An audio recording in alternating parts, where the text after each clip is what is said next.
Well, it is buyers beware if you're shopping around for a used car following Hurricanes Harvey and Irma. Hundreds of thousands of vehicles damaged in floodwaters are already being sold off. It's another day of fixing cars inside the long-standing Gasoline Heaven repair shop in Commack. Mechanics are often asked to inspect used vehicles a customer is considering buying. The first thing mechanic Dan McBride looks for is signs the vehicle has been through a flood. I mostly go through like the trunk well and stuff where the spare tire was and things that people can't get to change and kind of look for any watermarks in there. McBride's concern is real. New numbers show the insurance industry has already filed 429,000 flooded vehicle claims from Hurricanes Harvey and Irma. Just look at how they've been stacked up at this Texas raceway. They'll be legally sold at auction with dealers required to list the damage, but the auctions draw used car dealers with the potential for big profits, especially should they cover up the flood damage to sell it to an unsuspecting buyer. At an auction, a guy may spend $3 or $4 grand. He may turn around to sell it for 15 to 20 grand. Experts say first ask for a vehicle title search, then check its history on the National Insurance Crime Bureau website. Mechanics say the first place to check for hidden flood damage is on the side door panels. Take an interior door panel off. If that car had water in it, there'll be a water line somewhere inside that door panel. More warning signs of previous flooding: a musty smell, extensive rust throughout the undercarriage, or tail lights that cloud up.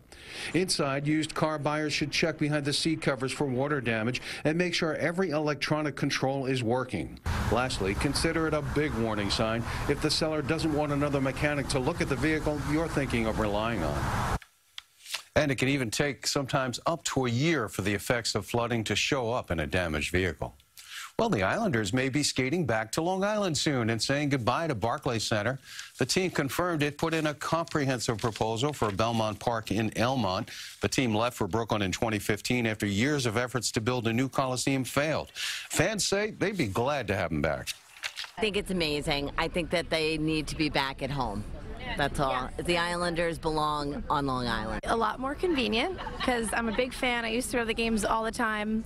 It's just a huge hassle to get into Brooklyn all the time. The Islanders say that they've submitted with several other partners, including the owners of the Mets. We also have learned that the New York City Football Club has put in a bid. Now, an Empire State Development spokesperson would not comment on how many bids they've received or any other details, and there's no word yet on when a decision about this site will be made. And that's our show. We'd like to thank our guests here this morning on Exit 1055 Long Island, Charles Fuschillo from the Alzheimer's Foundation of America, and Dr. Samuel Stanley from Stony Brook University. I'm Richard Rose. Please like us on our public Facebook page, and we hope to see you back here same time next Sunday morning. Now here's a look at some events that may be of interest to you in our community calendar. Thank you for being there.